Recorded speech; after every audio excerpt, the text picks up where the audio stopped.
Well, Elmo has been getting a lot of attention lately. The beloved Sesame Street character got a lot of birthday love over the weekend, just days after one post went viral. Elmo asked, "How is everybody doing?" Well, Elmo, turns out not well. Elmo was surprised because Elmo didn't realize that when you ask someone how they're doing, you have to be ready because maybe someone's not doing well or maybe somebody is. But it's an important question to ask, and Elmo's learned a lot about that.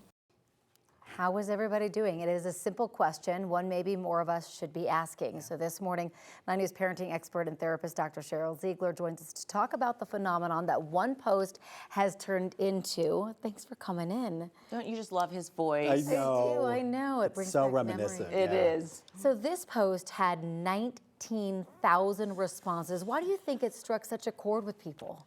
Because I think things are not well for people, right? So I think a lot of the people that responded, they weren't kids. They weren't little tiny kids, preschoolers. These were probably a lot of adults. And they were all of a sudden talking to him about, rent is due and I can't make that. And, someone's sick in my life. And all of a sudden the response revealed the mental health crisis really that a lot of Americans are in. Mm-hmm.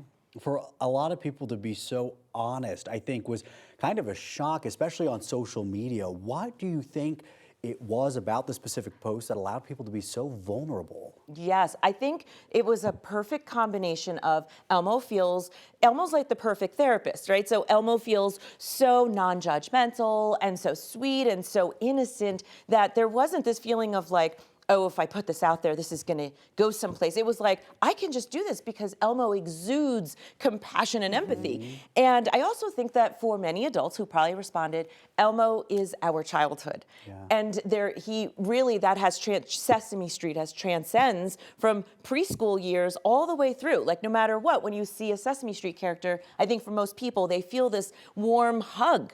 And so when somebody has come at you really genuinely and just says, hey, how are you? And you have that experience in your mind, in your genes, you're more likely to just tell the truth. Yeah.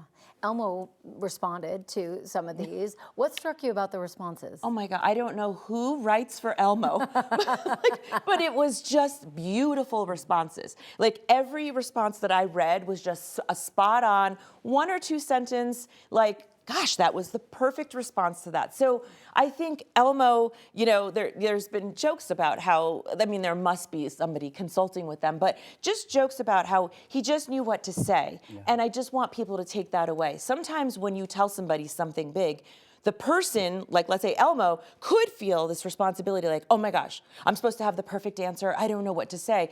Sometimes it's just being there, holding space, in love, and saying, I hope tomorrow's a better day. Yeah. I'm sorry to hear that.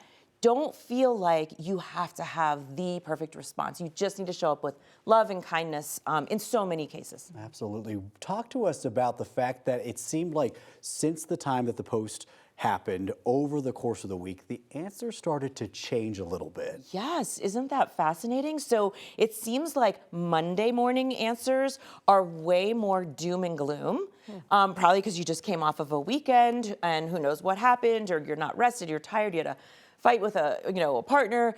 And so by the time it got to the Friday ones, they were more upbeat and optimistic. So I think there really is something to what day of the week are you asking somebody how they're doing? Sunday night, Monday morning might feel different than Thursday or Friday. So I thought that was interesting as well.